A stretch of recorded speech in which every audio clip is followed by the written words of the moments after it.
चीज़ों को देखना होता है, वो देख रहे थे और थोड़ी बहुत जो चीज़ें कहीं न कहीं हैं, तो उनके बारे में नोटिस वगैरह भी बनाए हैं, उसमें होता है सब। प्रशांत किशोर के सिंबल से आप लड़ रहे हैं, कितना प्यार मिल रहा है अमोर से? बहुत ज़्यादा प्यार मिल रहा है। मैं तो ये कहना चाहूँगा आप तमाम मीडिया बंधु को और अमोर बैसा के जनता को कि एक नए युग की शुरुआत हुई है।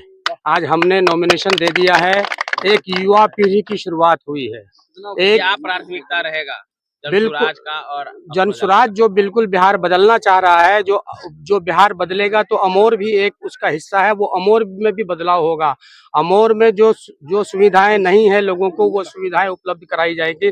जैसे कि मैंने सारा विजन बताया हुआ है, वो सारी चीज जो है, जो वहाँ पर जरूरत है मूलभूत सुविधाएं की, वो सारी चीजों के ऊपर बिंदुवार काम किया जाएगा। वो ये अमोर के लिए नहीं, पूरे बिहार के लिए, लेकिन अमोर की जो सबसे बड़ी समस्या वो आपका क्या है जो नहीं प्राथमिकता नहीं में नहीं, नहीं वो है? हम लोग बार बार बोल भी रहे हैं कि प्राथमिकता के तौर पर जो अभी हम लोगों का फर्स्ट प्रायोरिटी है, उसमें हम लोगों का ये है, नदी कटान है, बाढ़ है, बिजली की समस्या है, कॉलेज है और अधूरे पुल पुलिया है और नए पुलों की जो निर्माण होनी है, जो दशकों तक नहीं हुआ अभी तक, उन जगहों पर वो वहां पर पुल पुलिया का निर्माण होना बहुत है। सारे नेता हैं आपके कंपटीटर में, किनके साथ आपका कंपटीशन होगा, किसको आप देखते हैं अपना देखिए, कंपटीटर? मैदान में जब निकल गए हैं लोगों की एक, पिछले बार भी लोग जो है बदलाव की मूड में थे और पिछले बार बदलाव तो किया, लेकिन वो बदलाव जो है कहीं ना कहीं बदलाव किया दोनों ही कैंडिडेट से आज़ादी पाने के लिए। दोनों ही, या तो हमारे जो एनडीए के कैंडिडेट थे या महागठबंधन के कैंडिडेट थे, और फिर वही दोनों मैदान में आए हैं। और तीसरा जो विकल्प के तौर पर जो कुछ लोगों ने जो उनको वहां से यहाँ लाया था,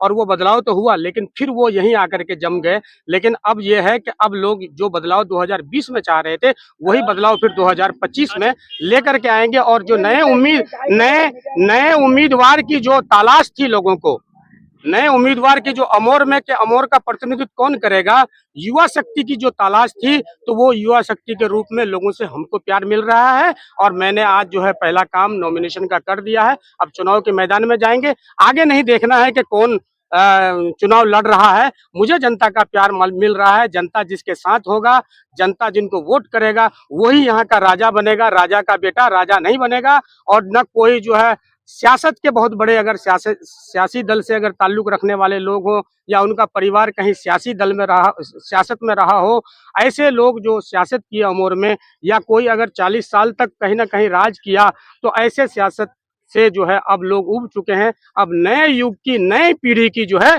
एक बार जो है अमोर में जो है चाहत है, और उसी के लिए जनसुराज पार्टी ने मुझे कहीं ना कहीं कैंडिडेट बनाया है। मेरी मेरी पूरी कोशिश है कि नए युग की शुरुआत हुई है, नई पीढ़ी की शुरुआत हुई है। और लोगों से क्या अपील करेंगे? जनता से क्या अपील यही करना चाहेंगे कि अमोर के जनता, अमोर के सम्मानित वोटर, एक बच्चा इतनी संघर्ष करते हुए, एक लड़का इतनी संघर्ष करते हुए आप लोगों के बीच में पहली बार हिम्मत किया है। मैं सबसे विनम्र निवेदन करना चाहता हूं, गुजारिश करना चाहता हूं, अपील करना चाहता हूं कि हिम्मत किया है। आप तमाम लोगों का दुआ और आशीर्वाद अगर मिलेगा, तो हम आपके लिए जितना हो सकता है हम आपके लिए जो है करेंगे। दिन रात करते हुए आ रहे हैं 25 साल से, और अभी भी हम जो है, मेरी ख्वाहिश है कि मैं अमोर की जनता का सेवा करता रहूं। यही अपील है कि अगर लोग मुझे 11 नवंबर के दिन अगर मुझे वोट दे करके कामयाब करते हैं, तो अमोर का बेटा ही जो है अमोर का प्रतिनिधित्व करेगा। चलिए, बहुत बहुत धन्यवाद।